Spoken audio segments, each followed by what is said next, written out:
Assalamualaikum warahmatullahi wabarakatuh. Perkenalkan, nama saya Alisa Sika Faradila dari kelas A mata kuliah materi PAI SMP. Jadi pada video kali ini saya akan menjelaskan tentang materi fikih yang ada di SMP kelas 7 semester 1 dan juga semester 2. Selamat menyaksikan. Jadi, materi fikih yang dibahas pada kelas 7 ini membahas tentang macam-macam sujud dan juga rukhsah. Yang pertama, kita akan membahas tentang macam-macam sujud selain di dalam sholat. Sebelum itu, kita perlu tahu apa sih pengertian sujud itu? Jadi, sujud adalah gerakan dalam sholat yang dilakukan dengan cara berlutut dan menundukkan kepala, serta meletakkan dahi, hidung, telapak tangan, lutut, dan jari kaki ke tanah. Sujud menggambarkan penghambaan dan kepasrahan diri kepada Allah Subhanahu wa Ta'ala. Adapun macam-macam sujud selain di dalam sholat yaitu ada 3. Yang pertama sujud syukur, sujud syahwi, dan juga sujud tilawah. Yang pertama yaitu sujud syukur. Selain kita mengucapkan kata Alhamdulillah saat mendapatkan nikmat dari Allah, kita juga bisa melakukannya dengan cara sujud syukur. Sujud syukur dilaksanakan ketika seseorang memperoleh nikmat dari Allah dan terhindar dari bahaya. Adapun bacaannya adalah Subhanallah walhamdulillah wala ilaha illallah wallahu akbar. Sujud syukur tidak hanya ucapan, namun juga dapat dilakukan dalam tindakan sujud. Yang kedua yaitu sujud syahwi. Sujud syahwi merupakan sujud karena lupa atau ragu dalam sholat, seperti lupa membaca doa kunut, lupa mengerjakan tasyahud awal, dan juga kekurangan atau kelebihan jumlah rakaat. Sujud ini dilakukan 2 kali sebelum salam, dan hukumnya adalah sunnah. Adapun bacaan sujud syahwi adalah Subhanaman la yanamu wa la yasu. Yang ketiga yaitu sujud tilawah. Sujud tilawah dilakukan ketika membaca ayat-ayat sajadah dalam Al-Quran, baik ketika sholat maupun di luar sholat. Begitu pula pada saat membaca atau menghafal, atau pada saat mendengarkan bacaan Al-Quran. Hukum sujud tilawah sendiri yaitu adalah sunnah. Adapun bacaan sujud tilawah adalah sajada wajhiya lilladzi khalaqahu wa sawwarahu wa syaqqa sam'ahu wa basarahu bihaulihi wa quwwatihi fatabarakallahu ahsanal khaliqin. Setelah kita mengetahui ketiga macam sujud tersebut, kita juga perlu tahu apa sih hikmah dari ketiga sujud tersebut. Jadi, hikmahnya yaitu yang pertama, menjadikan kita sebagai makhluk yang senantiasa ingat dan bersyukur kepada Allah.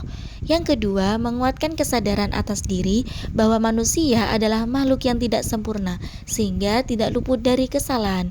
Yang ketiga, menambah kecintaan kepada Al-Quran dan menjadikan kita mampu menghayati dan memahami keagungan dan kemuliaan Al-Quran. Pada materi selanjutnya, kita akan membahas tentang rukhsah. Sebelum itu, kita perlu tahu, apa sih pengertian dari rukhsah itu? Nah, jadi rukhsah secara istilah dapat diartikan sebagai perubahan hukum dari hukum asalnya karena sebab tertentu dengan tujuan untuk memberikan kemudahan dan keringanan. Dengan rukhsah, keringanan diperoleh oleh manusia untuk melaksanakan ketentuan Allah pada keadaan tertentu. Yang pertama yaitu rukhsah dalam sholat.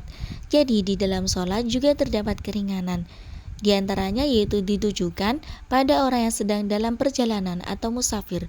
Sholat dapat dilakukan dengan cara diringkas atau digabung pada satu waktu.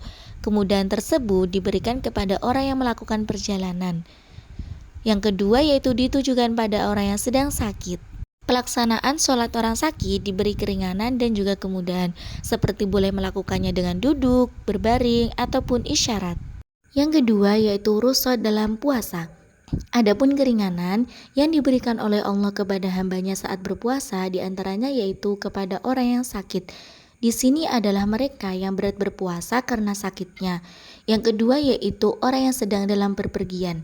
Yang ketiga, pada wanita haid atau nifas. Yang keempat, wanita hamil atau menyusui. Jadi mereka juga tetap wajib mengqodoknya.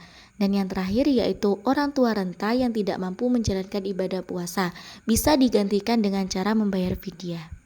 Yang ketiga yaitu rukhsah dalam zakat. Dalam melaksanakan zakat, Allah juga memberikan keringanan kepada hambanya. Di antaranya yaitu seperti zakat fitrah dapat dibayar dengan uang.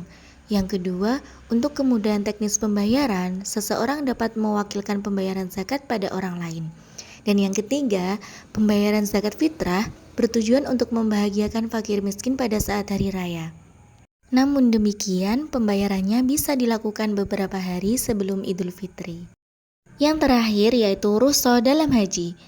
Beberapa rukhsah di dalam haji diantaranya yaitu yang pertama, ibadah haji diperuntukkan hanya bagi orang yang mampu.